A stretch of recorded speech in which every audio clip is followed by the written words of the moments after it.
And girls, welcome back to the show. Today on the cards, what we're going to do is go to one of the most notorious neighbourhoods in Medellin. Because, yeah, I'm in Medellin now, by the way, if I haven't mentioned it. So this neighbourhood was known for like extreme violence, the drug trade, trafficking, cartel, you name it. This place was like, it was up there. You couldn't go there pretty much unless you wanted to die. I got a number of someone, and what I'm gonna do is I'm gonna go to that place with a local, just me and him. I don't even know his name. I've texted this number. It's probably not the best idea, not the best thing to do, to be honest, but just me and him, we're gonna go, he's gonna show us around. Like I said, I'm in Medellin. I'm not in that hotel room anymore. I'm in my own apartment. So I might as well give you a little tour. So starting, this is some food I had last night, but this is what we're working with so far. Got my little mini fridge. Oh, the beer's in there. You come through, this is the door to get in. You come through, mind the mess because I've got in and clapped out. This is the bedroom. Got all my stuff there. Telly, Netflix, YouTube, and the bathroom. Oh, aye, look at this PSG top. Mint, bathroom, iron, nice little shower. You can't go wrong. This cost us £31 for a night, and I'm here for a week. So happy days, happy days, happy days. Just go meet him, go and have this tour. This tour is like, I'd say, he says 2 to 3 hours. He says it's free, and then I just tip him what I want after, but I'm gonna sort him out, do you know what I mean? If he doesn't rob us, or bomb us. But, actually I'll sort him out if he does the latter. So yeah, that's the plan. I'm here with my mates, it's just getting sorted. Julio, he actually lives in the Comuna, he lives in Comuna 13, so he's going to take us to 4 different places. Going to learn a bit about the culture, the history. I'm so red. The culture, the history, the people, how dangerous. He said it was one of the most dangerous neighborhoods in Latin America, not just in thingy. You want to say hello, Julio? You want to say hello? This is my man. He's gonna be showing me the ropes right here. I'm gonna show you the real side. The real side of, yes, exactly. Let's go. Okay, we're gonna be taking the steps up. Okay, let's go. Was business good? Very good. Glad to hear. Because this is going on YouTube. I've just started YouTube. I'm not very big at the minute, but I will put your maybe not your personal, maybe your Instagram in the description, so people can, you know, come. I will. And then I put a TikTok on as well, maybe? For sure. For sure. There you go. Appreciate it. I've been doing this for 5 years. Yeah? And I started to do it on my own since January, like a year ago. So you worked for, was it the people in the brown shirts down there? Well, that's independent guides. Yeah. So if I don't have any booking, I gotta stay down there. Okay. But thanks to pets, yes, I haven't stand there in like 4 months. Good. So he gave me a whole blessing. Thanks to him, I'm catching a lot of British audience. Yes, good man, good. Let's look at it just right here. Okay. A little break. Yeah. It's just the beginning. Yeah. I'm gonna start with a little part of the history. Yes. And as you are gonna see, there is no mountain. All of the mountain is being covered by houses. Yes. Today, this is the second biggest favela in South America. Really? Yeah, favela is what they call like a ghetto. Yes. But on the hills, on Brazil. Because it is Portuguese, Brazilian, and that first one will be Rio de Janeiro. Yeah. Second one, Comuna 13. Third one, Petare, Venezuela. We don't really use that much the word favela inside of the Spanish culture. Yeah. We understand what it is. In Colombia today, they call them popular neighborhoods from the low social economic level. Yes. You gotta understand that Colombia is rich, but it ain't rich for everyone. Yes. And people in the towns of Colombia don't really have the same opportunities as people in the cities. So there is way more nature, way more remote places, way more towns in Colombia than societies like this. Yes. That's why as much as the government is trying to pull up the resources for everyone, there is a lot of people that is not really recognized by the government. Yeah. So they didn't have schools, they didn't have a job. 60 years ago, they had to walk 2 hours between towns looking for a school. Yeah. And besides that, they were also in the middle of conflict. 3 different conflicts. The first one, rivalry between political ideologies. And it is because Medellin in Colombia has been in 80 years a whole rivalry. They used to kill each other just because of political ideologies. Today is not that crazy, but there is still being a lot of far left liberales against far right conservadores. So they were also creating the concept of guerrillas, guerrilla groups, militias, doing the revolution in the towns of Colombia. And besides that, the mountains were perfect for the drug creation by the cartels. So the people were in no man's land, surviving violence, and they were forced to get out of their places. We call it forced displacement. Forced displacement. Just people from the towns of Colombia having to looking move for a place to survive in the cities of Colombia. And they didn't have a peso. Yeah. They didn't have a single peso. That's why all of them, including my grandma, started to came off the hills, and they started to think, why not? And then We are far away from the government, but we are not that far from the city. and then over time it just gets bigger and bigger and bigger. But Is no that- houses, shelters. Shelters. Shelters made out of carton, wood, plastic bags, metal. More like a tiny shelter with the few resources they had than a whole house. Yeah. Unrecognized as Medellin, and we became one of the most dangerous places in Latino America for more than 16 years. 16 years. 16. For about 1986 till 2000, 2002, nothing in here by accessibility from Medellin. We're going to explain you why do we have it. You can record all of the show. They are just starting. You are not going to lose the show. Now you got it, baby. You trying to have some fun? You got it, baby. Simple instructions. You ready? You need to activate your senses. Yes, I need it. Silky smooth as snap. Okay. Now lean with it. Vivo el chuga. Chuga, el fresco. It's like something you ever played, like FIFA Street. You remember the game? It's like We used to play on real time and on the Xbox. really that's crazy. So you played in games here. Do people still play here? Yep. Yeah. Still playing. We play almost every day. Yeah. And even children can be playing with us at the end of the game. Nice. But I'm gonna explain you, sometimes children of the place are trying to see you as money. They're trying to hustle a lot. Okay. And we don't work with children. That's actually one of the only last rules we have in here. No children labor. Okay, yeah. The place is gonna be open for us, okay? Okay. So this is just one neighborhood. This is the one we're gonna visit today. One. Just here. Just one. Okay. So there is 20,000 people living in here. So you're saying there's 21 different neighborhoods of these. This neighborhood here, there's 20,000. 21 neighborhoods, 200,000 people. And 20,000 people in just one. 200,000 in the whole 20, and then 20,000 just in this one here. Yeah. It's crazy. We are not going to the tip of the hill, but we're going to the great building. Yeah, I can see. Behind of the tree with a big balcony.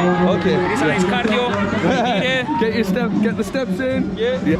You still live here then? Yeah, I live just by the place where we met. Is it is it noisy constantly? You struggle to, or you're used to it at this point? Well, we have high season and low season. Yeah. When it is high season, it could be like this, a little crowded. Yeah. But it's mainly during the day. Okay. At night it's a little more quiet, more local. And you can. It's safe and even safer than the rest of Medellin. But it's the way we take our own space. Yeah. So basically, it could be a little noisy in the main touristic places. Yeah. But we are the main people producing the tourism Yeah, here. exactly. So we don't go against tourism, we actually support it. Yes, exactly. It helps the people, would you say? It helps, yeah, exactly. It's partly helping in a good economy way.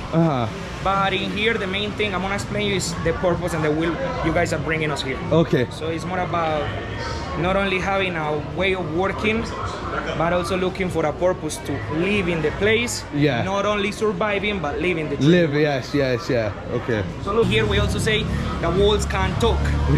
It means sometimes we can hear the other's houses, and if we know each other, we gotta You can shout realize over, yeah.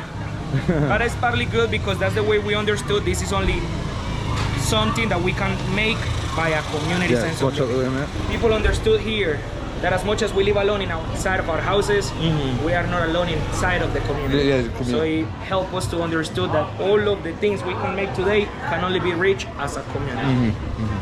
So somehow some other cities, some other places in Medellin are also trying to follow this figure of working, but I think they need more unity. Yes, a lot of people trying to step on top of each other to get to the top kind of thing, so it can never fully prosper because someone might snake you so they can get the customers. So is that what you... That's real competition. Yeah, like yeah. In Comuna 13 we understood the competition as a good thing as much as we are supporting everyone. Yeah.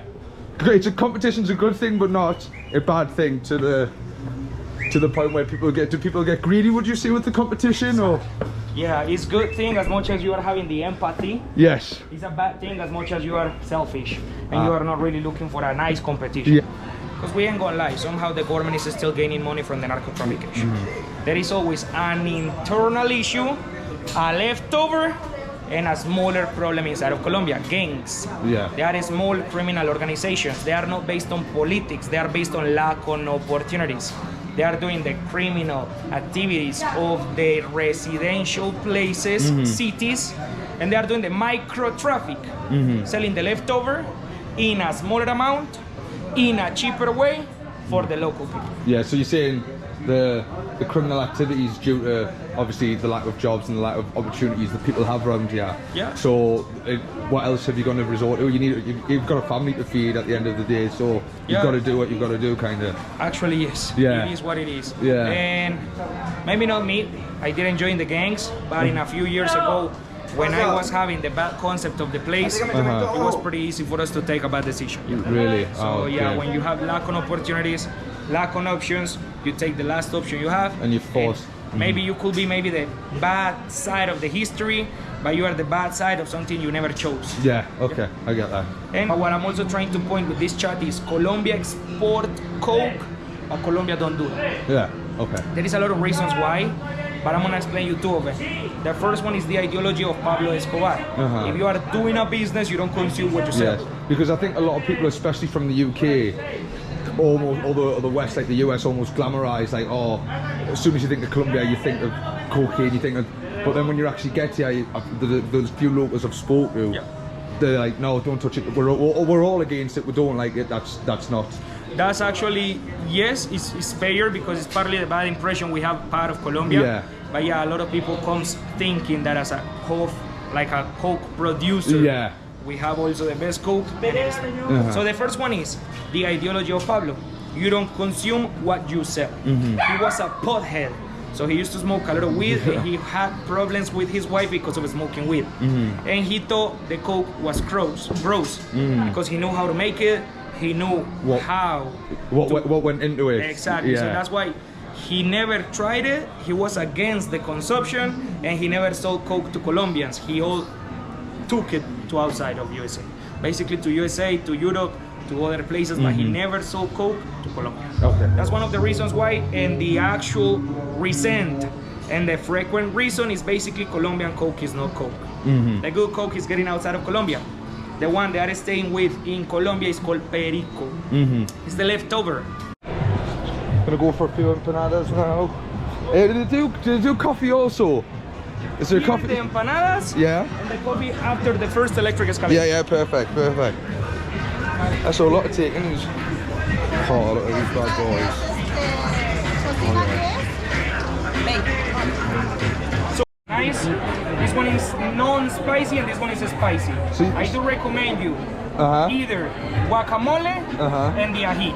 You can try both. This one is done with habanero. You just put it on top of... Yeah, you take the first bite and then you put it in. Okay. Yeah. And what did you say this one was again? This one is... Paisa. Empanada paisa is made out of plain corn. That's why we fry them in Colombia. Yeah. And it is rice, beans, chicharrón, pork belly, and sausage. Right. Let's get into it. So, don't what you said. Okay, let's give it a go. Colombia is not that spicy, but this one is a little spicy. Right. We'll give it a go. It's good. It has full of flavor, very nice cake. Yeah, very good. That's very good. That's actually unbelievable. Here we also say that as much dangerous it is the place, it is better the food. Better. It's not dangerous anymore. but she has been cooking for 30-40 years. Yeah, I think on the way down I will try another one. Definitely. Sure. Yeah, that was actually so nice. But Julio says he doesn't like the Colombian beer. You don't like? Well, it is also part of the regions, depending on what we have. For example, the global and the national one is Club Colombia. That I think is the best one. Yeah, my friend told me to try that. I haven't tried it yet. I think it's one of the best ones. This one is from Medellin, Pilsen. Poker is from Bogota. Yeah. And Aguila is from the coast of Colombia. Yeah, I like Aguila was okay. Aguila was. You're not a fan? Do you drink much or no? I don't drink that much today, to be honest. Actually, I've been sober for 2 years. Oh, congratulations! But I enjoy a craft beer. Yeah, just one. Exactly, it's not beer to choke, to get drunk. Yeah. It's beer to chill, to share, and to have a nice place. Yeah, okay. Yeah, that's fair enough. That's what we're gonna try in the top. Okay. With the craft ones, they have IPA, stout, beers fermented with cannabis, tequila, Jack Daniels, Jägermeister. Oh yeah, okay. And they are real beers. Really good. Right, So, escalate that. awkward the structure, I know. Yeah. It's like a mall inside of a ghetto. Yeah. Very cool though. Today we are paying for our own electricity, running water, but we don't pay for it. You can see they have solar panels. Ah, okay, so sun. Yeah, they are working by solar energy. Okay. So, 20 de Julio is one of the 21 neighborhoods. That's the place where we met. It is also our Independence Day in Colombia, and it is my neighborhood. Oh, that's all right. Okay. Independences 1 and Independences 2 is where my family from my father's side is. Ah, right. And mother's side in 20 de Julio and the rest of the city. Okay. So partly yes, maybe I was not really grown in here, but I was grown just next to the place where we met. And most of my family is still here and in the other neighborhood. Yeah, it's a really big culture, but there is also a lot of big ass competitions. We are the third exporter of coffee along the world. Do you know what's the first one? The first one. Nesca? Yeah, it's actually one of our neighbors. Oh, of coffee. Ecuador? The biggest country in Latin America. Brazil, We are always competing with Brazil. And it's not the best one. Nice, really good. It's actually good though. Second country will be Vietnam in Asia. Yeah, but it's mainly Robusta. It's nice, but it's a little bit bitter and a little bit cheaper, like notes. Third one, Colombia. And the coffee we have in Colombia is only Arabica. So it means it's a little bit more expensive, but it's a little bit richer on notes and flavor. And it's because coffee as a fruit don't have a flavor. Coffee have notas, notes provided to the beans depending on the ground they belong to. That's why every region can change the coffee notes, and that's why the coffee we export, as it is collected from different places, it is mixed and no one can try it. It's just coffee at all. Yeah. This one in specific is Café de Nuestra Tierra, from our land. Comes from a little place called Andes, 2 hours from the city, 2,000 meters from the level of the sea, a town part of Antioquia. That's why it is unique, because it is coming from the height, and thanks to the altitude, this coffee is generating specific nutrients. Some of them could be like citrus nutrients, green apple, green orange, green lemon, green tea, and a little taste of cocoa at the end. That's also a good way for us to keep helping the family of her, because it's directly. Yes, that's fine. No, that's fine. You can put it there. Gracias, thank you very much. It's the best way for us to support a little farm they have, and the coffee is coming from the farm till here, not to Medellin, till this house. So it's unique and a little bit more important for us as well. Yeah, I'm a really big. That's nice. It smells a lot. Smells a lot. Yeah, I'm a big coffee fan. When I'm at work, coffee, all cups and cups of stuff. Tinto. Some people in Colombia have a bad impression. They say tinto means a bad coffee, and it's not. Tinto is just the dark tone of the coffee. Okay. This is semi-dark chocolate. That is 55% of cacao with passion fruit. Passion fruit is one of the most rated fruits inside of Colombia. Really? Yeah, we love it. Oh, it's got like a unique taste. Like in the UK, we know have passion fruit chocolate. No. Okay. And finally, let's try dark chocolate that is 70% of cacao with banana. Banana Con gusto Yes. Banana dark chocolate. Again, I don't think this is a thing in the UK. It's Con mucho gusto. Unique. unique, exactly. Exactly. Okay, that is all natural. No. Gracias. That was good, yeah. No, me hace para que esté bien. It's good. Yeah, passion fruit chocolate. I've never came across that. Good. Good. I completely forgot what trying coffee. I'm walking around with a coffee and a beer. Not the most ideal thing, but look.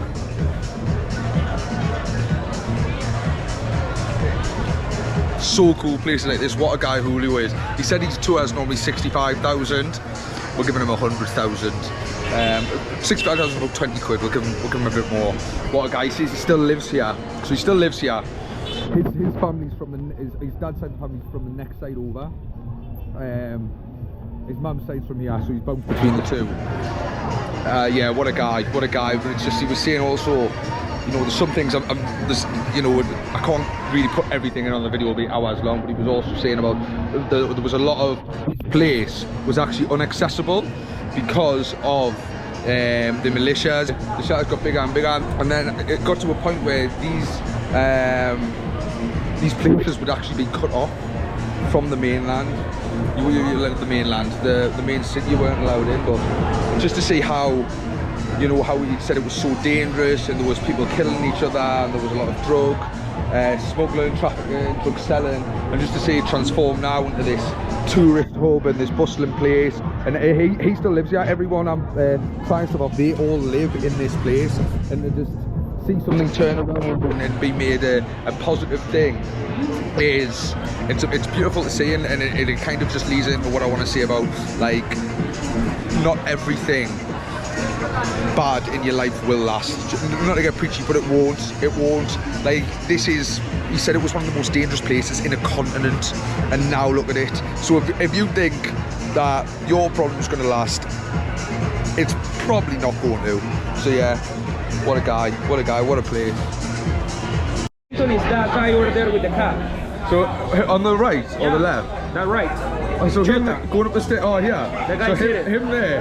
That's one of the artists of the neighborhood, Bill Chota 13, and that's next to him, Clinton, Bill Clinton. No, Bill Clinton there. How random is that? Bill Clinton. I mean, he was just chilling in the room. Just chilling, yeah. The big BC just chilling. Bill Clinton, huh? He showed us respect, and we showed him the respect Yes. the neighborhood needed. Yeah. And that's it. He was That's just all you trying ask to for. visit him, and he was not really doing issues. Yeah. Because I was thinking I've just picked a bad time to come, like for the weather. But now you say that, it makes me feel a little bit better. No, actually, knowing that it could rain 300 days. Actually, December is our vacations. It's also partly high season for traveling. Yeah. And we were supposed to be having like the raining over January and February, but somehow the weather is changing a lot. Yeah. So there is no way for us to have a specific date of raining in Colombia. Yeah, at least in Medellin. Is it because also the altitude as well, how high up you are? Someone said in Bogota as well, it's even worse. It's just a constant climate because Yeah. you don't have seasons. No, not at all. So that's why I tell you, it's supposed to be the eternal spring city. Yeah. Sometimes it's just hot, sometimes it's raining so bad. Yeah. But it's green. So It all is. of this is Comuna 13. All of thunder. All of these? Yeah, from the white church. Middle Oh right, building. yeah. So you see this white church here? I'll try and zoom in on the video. Yeah. All of this. All the way around. The farther, It's like it's bigger hill full of buildings in the top, like in the other side. Yeah. That's not. But the smaller hill full of tiny houses, yeah. yes it is. Yeah, this is like a city in itself. This area. I'm from like a small town in the north of England. I'd say this. How many people is it? I think is it about 90,000. You'll have to correct. 90,000 maybe. Not many. My town. There is more people here than in some cities in Europe. Oh yes, 100%. I think the closest city to me, Newcastle. Yeah. I think the actual centre might be 200,000. It might. I'll have to double check, but. And that's a huge city in UK. Yeah, like 320,000. So slightly bigger. Yeah. But that's like Slightly bigger, but this is way bigger in overpopulation. yeah, like more densely populated. Yeah, this is like tiny compared to the metropolitan area of Newcastle. So I was telling you, Jordan, Colombia have been with the guerrilla issue for more than 60 years. But as I told you, Comuna number 13 was created by migration from the towns. The towns were the same places guerrillas were used to operate. So some of the guerrilla realized that they were also able to chase the migration, that they could go after the poor people, taking advantage of this poverty, but also showing presence in the cities of Colombia. Okay. They started to do it all over Cartagena, Cali, Barranquilla, Bogotá, Comuna. So then, bit by bit, they were not just in the communities. They were so they were all over. They were all over, but they were also choosing the main poor people and the main unrecognized places for them to take the control of. And as Comuna 13 was not recognized by the government, Comuna 13 was the perfect place for 3 guerrillas for more than 16 years. Yeah, okay. 3 guerrillas groups. ELN, the Liberation National Army. They are not an army. FARC, Revolutionary Armed Forces from Colombia. And paramilitarism, or AUC, Autodefensas United from Colombia. Okay. The first 2 groups, far left, communism. Yeah. The last group, far right, capitalism. And you will wonder why the guerrilla showed up. There is a lot of reasons why, but there is just one specific fact. You can see in the top of the hill, there is one gray building that it looks like a reverse L. Is it? Just one, in the top of the green building. The green hill. Oh, yeah, yes. Yeah, oh, yeah, there. So looks like a reverse L with a yellow base. yes, I can see. Maybe in a few minutes, we are gonna be able to see how vehicles are going around the hill. And it's because Comuna 13 is one of the corners of Medellin. So right behind of this hill, we have the main west road. The road to Urabá, to take the tunnel out of Medellin, go to Santa Fe de Antioquia, Urabá, Bajos del Cauca. Okay. If you were in the city, 4 hours going around. But as we are in here, just going up straight to it, 1 single hour to take you out of the city. Yeah. The perfect for people to take the control of. The perfect unrecognized area for the government not to realize. The perfect hilly location for the 3 groups using guns in the visibility, and the perfect bridge for the 3 groups taking the accessibility to Medellin, taking the criminal accessibility and the commercial activities, but also bringing drugs and guns to the Medellin.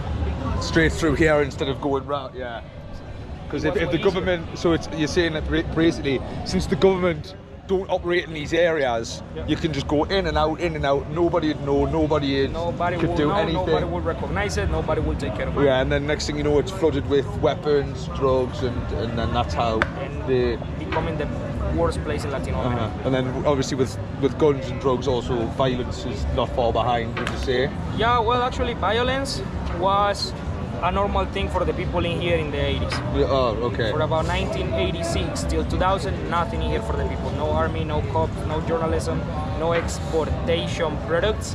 And it was even impossible to my family walking around. Because if one of my family members crossed the invisible border, they were getting killed. Instantly. Wow. Guerrillas were used to recruit children. Guerrillas were indoctrinated. So any kind of suspicious movement will be a danger for them. Wow. They are gonna shoot you. It's crazy. And of course, the government realized, but late. Too They late. were really late, and maybe the guerrillas were here already. So during the 16 years, 4 presidents, 16 military operations, nothing done. Really? They did nothing, and it is because they didn't have a recognition. They didn't have a map, they didn't have a distribution, they didn't know the place, and they were not able to tell who were guerrilla members and who were people looking for a place to survive. Yeah, so it's like, so they were basically going in blind, without any idea how it works, how the system, the operation, how the people lived. So it's like... And they were not able to recognize the guerrilla over the poor people. Yeah. Till the last operation. The last operation was called Operación Orion. That it has been one of the biggest military movements in Latino America, and it was also a public genocide. The people in here had to survive. Wow. It was done the 16th of October of 2002. I was just 2 years old. During the midnight, 16th of October, our ex-president, Álvaro Uribe Vélez, decided to turn Comuna 13 into no man's land. He brought here 2,000 army members with tanks, and Black Hawk helicopters shooting 50 caliber bullets to a house made out of carton. So just like the houses you see, like Not these houses, but the shelters we were having. Oh, okay. Because remember that I told you they were just shelters made out of carton. Oh, right, yeah. Okay. One of the bullet like this was going to a shelter, it was going to destroy the house. So he was not really planning to take only guerrillas out. He wanted the whole area, whoever was in the area at the time. Get rid of the poverty, yeah. Yes. Somehow the people in here knew how to survive. They were 4 days, 4 nights of Orion as an operation.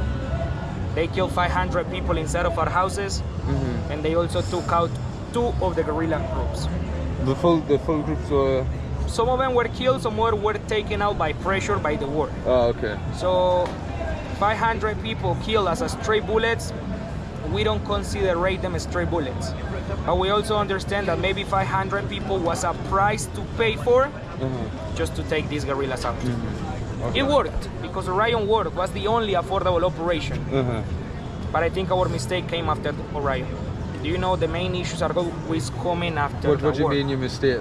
Could you elaborate? What do you mean by what was the main mistake after? Basically, we had just 4 or 5 days of Orion operation, but after the operation, we had a year with a public genocide financed by the government of Colombia called false positives. Falsos positivos. Let me explain you what it is. So they were 3 guerrillas here, and during the Orion, 2 of them were out, ELN and FARC, the communist groups. But there was one more group left in here, the far right guerrilla group, AUC, Auto Defenses, Anti-Guerrilla System, capitalist group, and it's a group directly linked to the government of Colombia. And we never imagined, because Colombia is blind, he was the actual president of Colombia. Álvaro Uribe Vélez is also one of the creators of the paramilitary in Colombia. So let's make an example.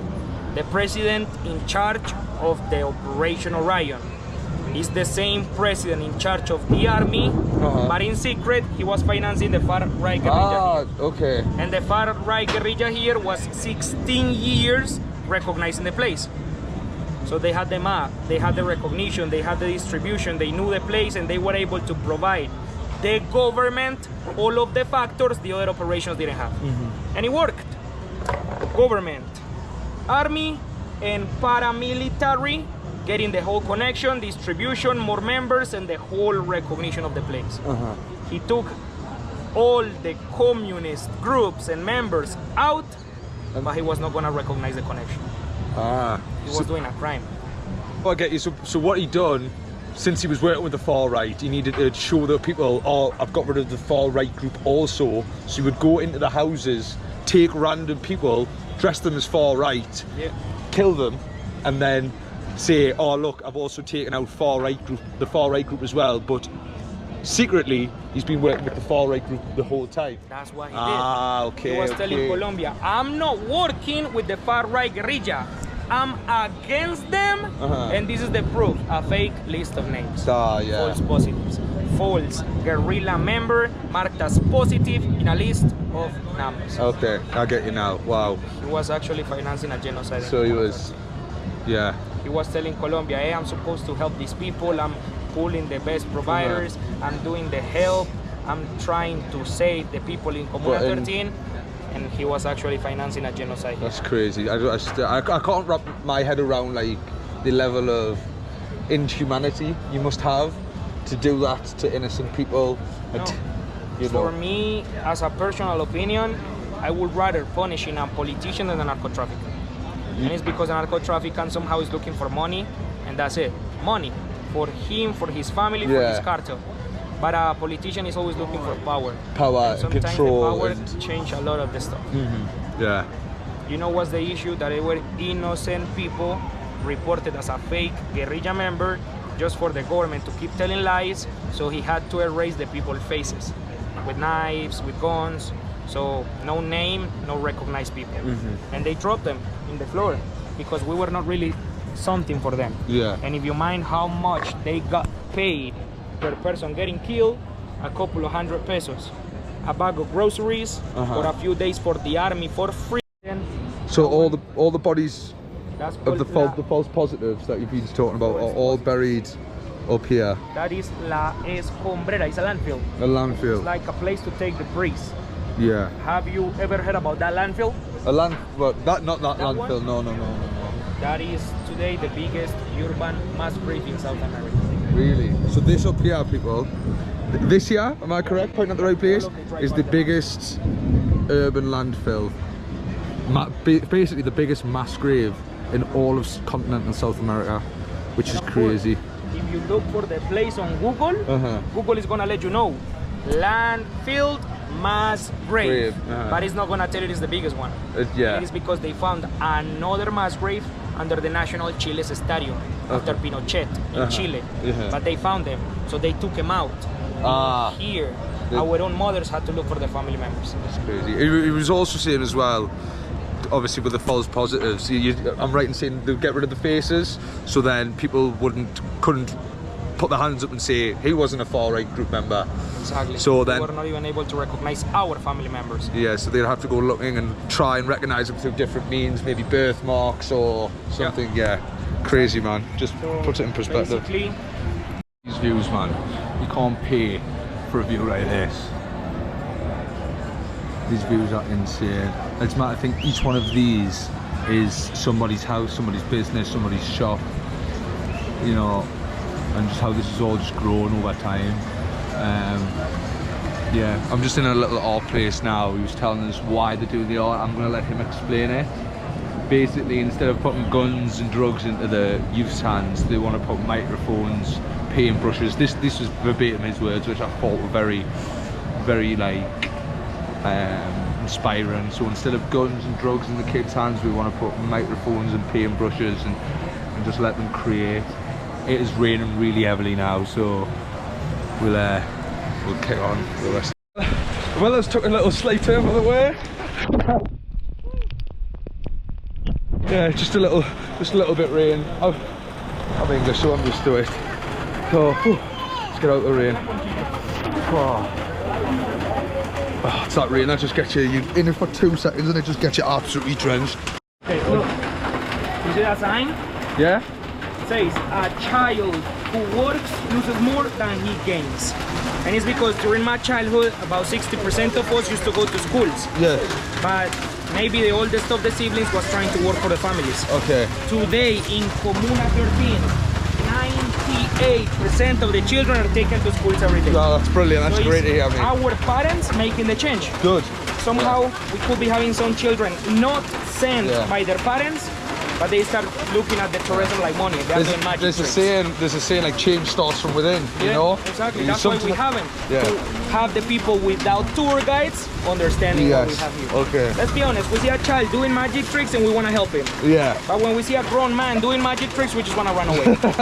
So that's the thing. They're going to lose the rest of their opportunities and they are going to lose the rest of the... So that sign says a child working loses more than he gains. Yeah. I'm gonna... Oh, I don't know if I covered this poncho. Hey, you know quite a few people around here. Yeah, I told you. Yeah, man. All of it. I like the sense of community. I feel like in the UK, one thing we miss a lot is the sense of community. Everyone's don't know each other. Everyone's so close to and easily divided. Yeah. Everyone is looking for the smallest thing to be like, oh, get away, get away, get away. Yeah. And it's good. I know this place has had its problems, but to see the community.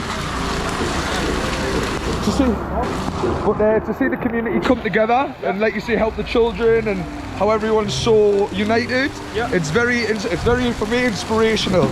I wish I could take a bit of that back to the UK. People is connected to each other. Yeah. Yes. IPA, black IPA, amber ale. Yeah. From the hood, cannabis beers, THC, CBD. Yeah, okay.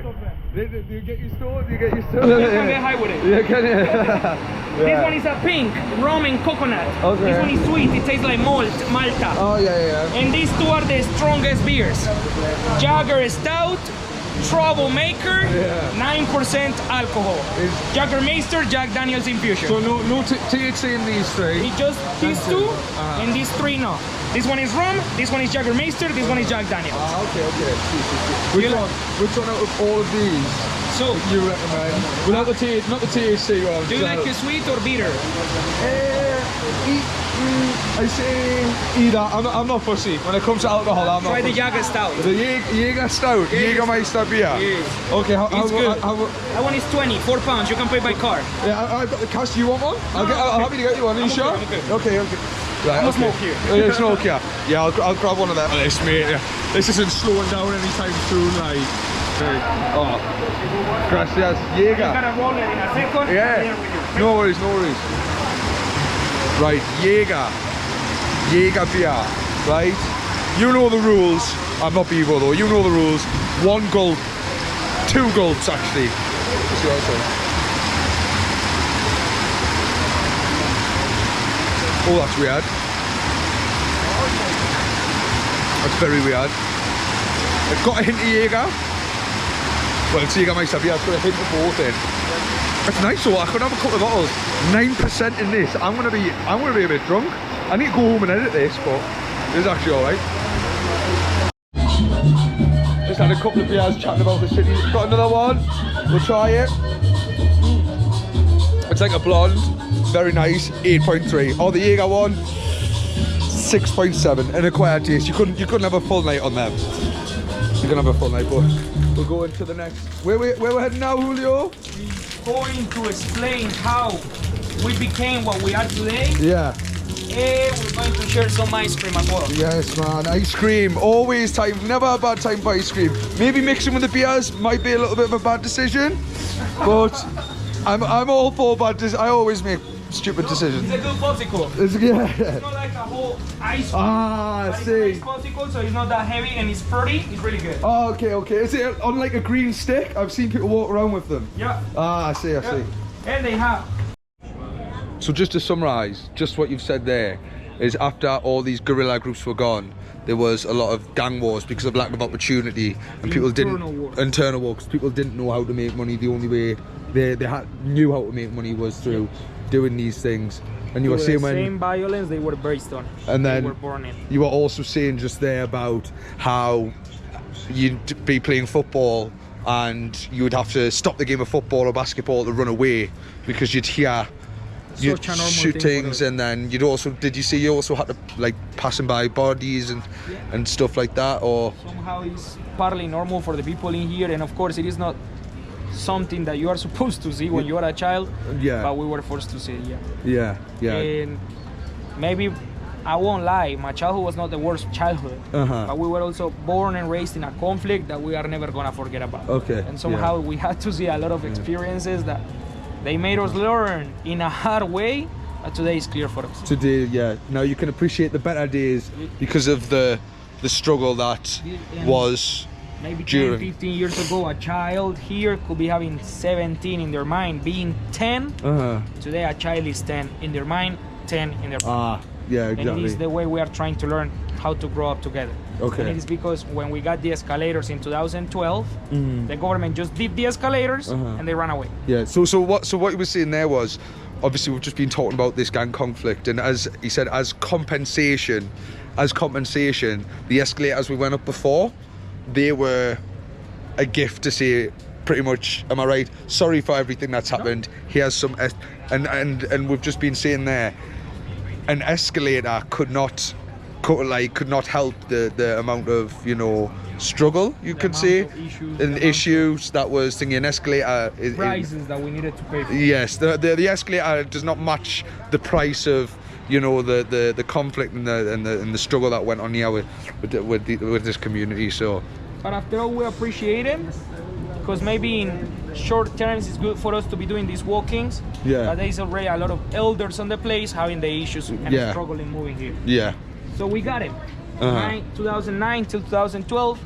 But that was the project. Like he said, was it your father and your grandma? So when his grandmother was ill, without them escalators, to get her from say up up somewhere there to say somewhere down here, you would have to physically To the city center. to the city. You would have to like carry her down. Yeah, to carry her down basically. Carry her down, which is like it's Which is the normal way for us to connect. And basically we have one neighborhood with electric escalators from 21. Means the other neighbors are walking around the place. And if you are living close to the electric escalators, wonderful. But if you are not close to it, you walk by to your house every single day. From the bottom of the city till the top of your house. Okay. In short terms it's good.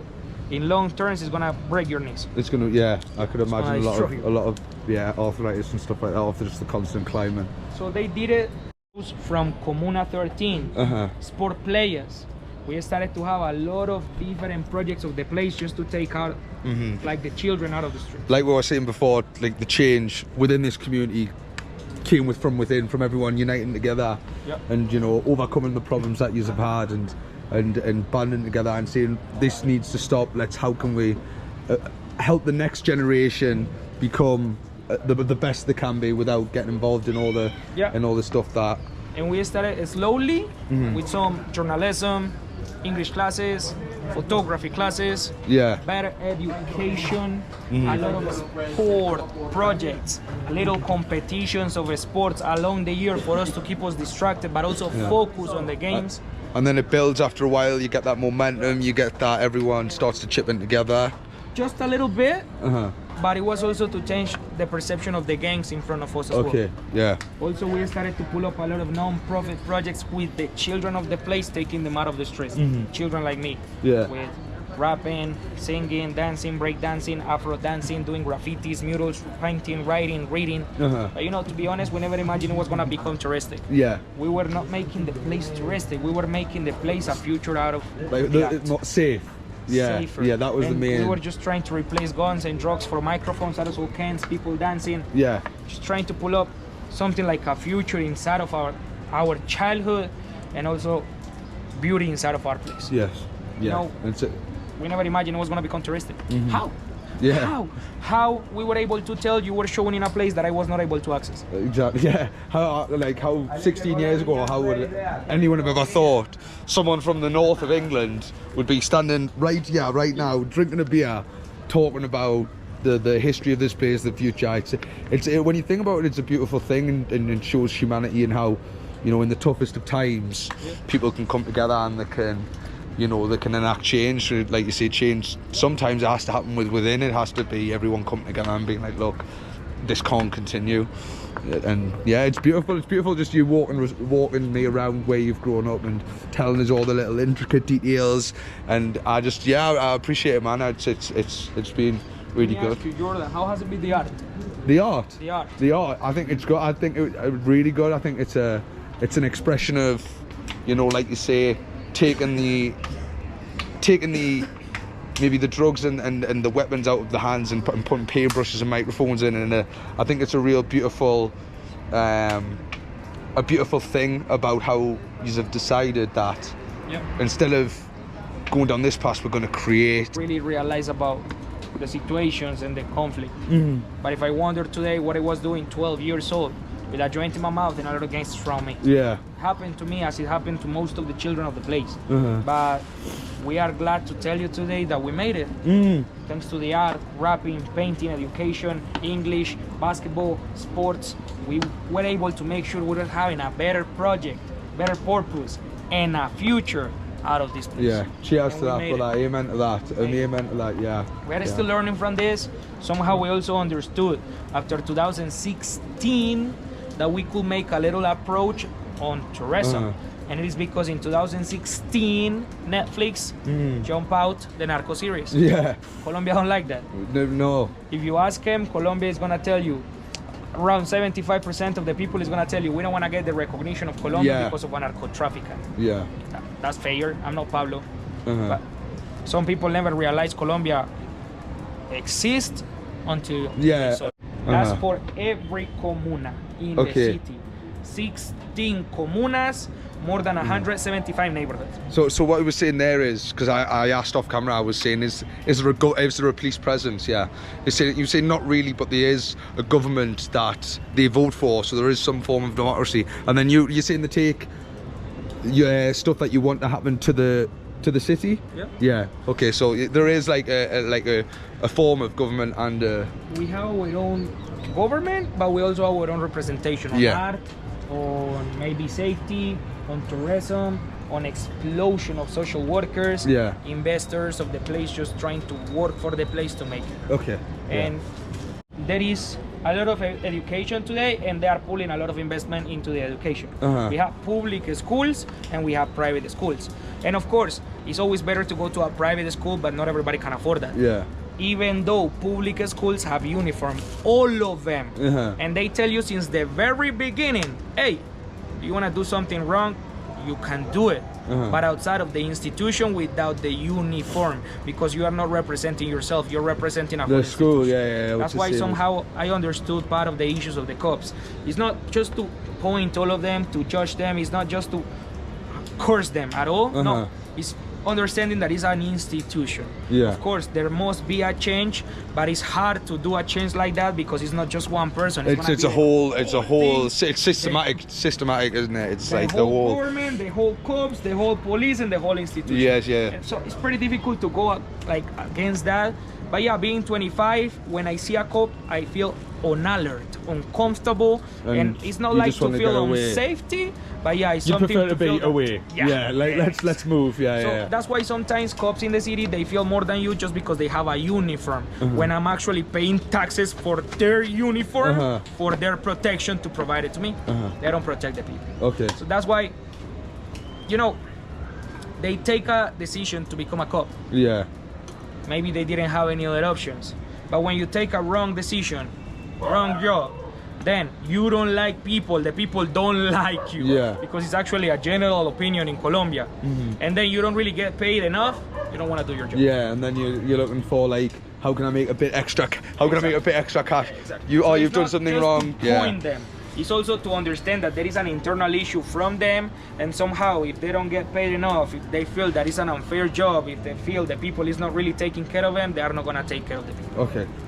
It is what it is. Okay. That's why places like this one, you saw no cops, there is no issues. There is no pickpockets, there is no thieves, there is no drug dealers, there is no kidnappers, there is no people taking approach of tourism. And you can tell even in the non-touristic places, people is just chilling. Just having I've had nothing but good vibes, just with the people greeting, everything's been, amazing. Of course, we understood that maybe we don't really have a lot of presence of the government, but it's open to us to connect the place as much as we can and to take care of each other as much as we can. Yes. If in a crowded day, a person from the city, Medellin, comes thinking it's the best place to pickpocket, they get catch. They get catch and they get beaten up. Which is good, and then somehow the gangs are also understanding that they gotta take something like an authority. They come back to beat them up again. It's double justice. But if we don't take approach of the situation we making, we don't want people from the other places taking approach. Well, it's I want to shine a light to people in the UK, people from my town who might never ever get the opportunity. They might see this for face value and be like, oh, I heard this used to be really dangerous. But I want to show people like yourselves, people like the community have made this a beautiful place for us to come, learn about the culture, learn about the history, learn about the bad, but learn about how you can make bad and you can change it and you can create something beautiful out of something that was, if we're being honest, really, really horrible. Do you know what I mean? So for you even to take me around here, show me, like even pointed where his house was and stuff like that. Obviously I'm not going to show you, but even for him to take time out of his day and do that, it's it's an amazing thing. It's an amazing thing. Going, but after all, we are totally proud of the change as much as we are ashamed of the work. That's why we get a lot of focus onto the shots we make here, the talking about the real situation, the real issues, but also enjoying the place. Yes, and, exactly. Thanks to people like you, we have a name over Colombia, we have a purpose to work for, and we can also show up something different inside of Colombia. London, I could walk around with my phone out. The London snatches people's phone, but I could walk around with my phone around here and be absolutely fine, because this is people's livelihoods, how people make money. So if word gets around, oh, you can't go in there because you might get your phone stolen, then maybe you know, in the city maybe some places could be risky to do. Yeah. In the city, depending on where you at, because there is always freaks around the whole world. Yeah, but in here specifically. But I can tell you there is way more good people than bad people. Exactly. Yeah. And there is way more good things to see, good things to meet, good things to share. So what they saying outside these few days ago, it's not actually true at all. It's just a bad impression. Murals around here, so he's just gonna start explaining some of them. As they are covering most of the murals in Comuna 13 today, we are just having a few ones with a further explanation. As you see. They are all connected and they are all related to their philanthropy and resilience. First, we have the Pachamama. Pachamama is really important from our indigenous culture all over Latino America. It represents the Mother Earth. And it represents that we're gonna take care of our natural resources so the Mother Earth can take care of us. And it is because after all, the first things we had in here was only the mountain. And you could see, it's barely difficult to see the mountain, but the only mountain that is without houses is green. So every place here under these houses is roots, alive. It's not moody, it's not gonna come down. We don't have landslides, we don't have mudslides. Able to generate a speech, was able to express an idea, and thanks to that idea, they were able to create communities and a work. So basically, if they talk, they wouldn't be that different with us. That's the main thing we said here. A speech and not being that force meant to retain feelings. If you retain your feelings, you're getting crazy and you are gonna feel worse than usual because you are gonna feel that you're drowning yourself. Yes, exactly. That's why we feel that we gotta talk all of the things we have. You have to. And that's why he's holding his head. Memorials. And it is because we cannot just forget. We gotta keep retaining and we gotta express the things as much as we do it with the love we have. I'm big on that, big on talking about stuff and dancing, break dancing, doing graffitis. Even if it is painful for us, we gotta do it with the love the neighborhood deserves and the love the tourism deserves. You've always got to express yourself no matter how, in whatever form. As long as you are expressing yourself, then that's why forgetting about our past is the only way for us to go down again.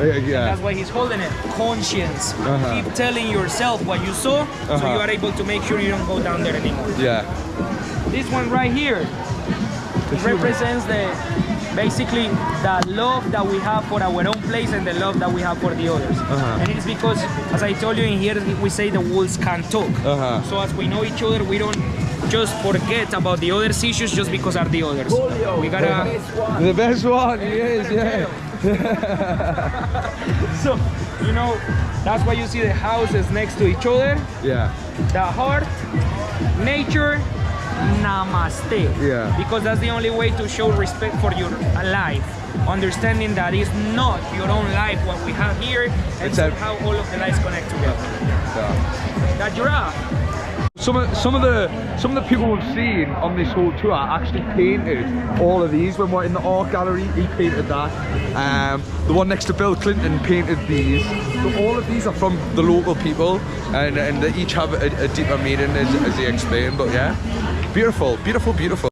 Thank you a lot for taking the time, you know, walking through, going that extra mile. Like, he could have just walked us around saying, this is that, that's that, that's that, but he took time to explain the history, the culture, you know, explain if I had any questions. English is better than mine, so if you're ever in Medellin, you want to come to Comuna 13, learn about the history, learn about the future and what they've got planned. I'm gonna put Julio's Instagram in the bio. If you need messages, and would it be okay to give the number or not? Give the number, and yeah, I'd say this is the best guy. This is the guy you need right here, man. This is it. Nah, man. Honestly, from the bottom of my heart, thank you. And I just hope that the community can just keep thriving and growing, and then to the other neighborhoods as well. And I just wish us all, you know, the best and then the most. We always welcome. This is already part of your place now. Yeah, man. I hope Colombia and Medellin can meet all of your expectations. He even said that next time in Medellin I can come to his house and he'll cook and we hang out. This is a good guy right here. This is a good guy. So you need to show him some love, even if you're not booking. Follow him on Instagram, follow him on everything. Yeah, but I appreciate that, brother. And we always welcome. Oh, we can see you soon over here. Yeah, most definitely, most definitely. Shout out to Julio, what a guy you are, mate, and just seeing the place and the culture, seeing how they've changed something so horrible and so negative and made it into this bustling thing where they all look after each other. He was shaking about 40 people's hands walking past other people in the community, and just a sense of community and how they've flipped it on flipped the negative straight to a positive, and they've managed to create something that they can live, not just survive, that they can thrive off and live off. So yeah, it was meant. So please, this is the kind of video I want to do, and I like having fun. I like having a drink. Like, I was having a couple of beers there, but like the other side of it, showing people the other side of the world, literally and metaphorically. So if you couldn't subscribe, it takes 2 seconds. You can do it on your TV, you can do it on your mobile phone. It helps me a lot. We're back with a video tomorrow. I'm not going anywhere. I've got stuff planned every single day of the week. So we're not going anywhere. Like, subscribe, share. Socials are in there. Julio's social, Instagram is in there. Or message me on Instagram, and he gave his permission to give his private number out, but I'm not just going to post it in the description. Thank you so much for watching. I'm loving doing this. It's mint. It's something I've always wanted to do. So again, subscribe. Love yous. Peace.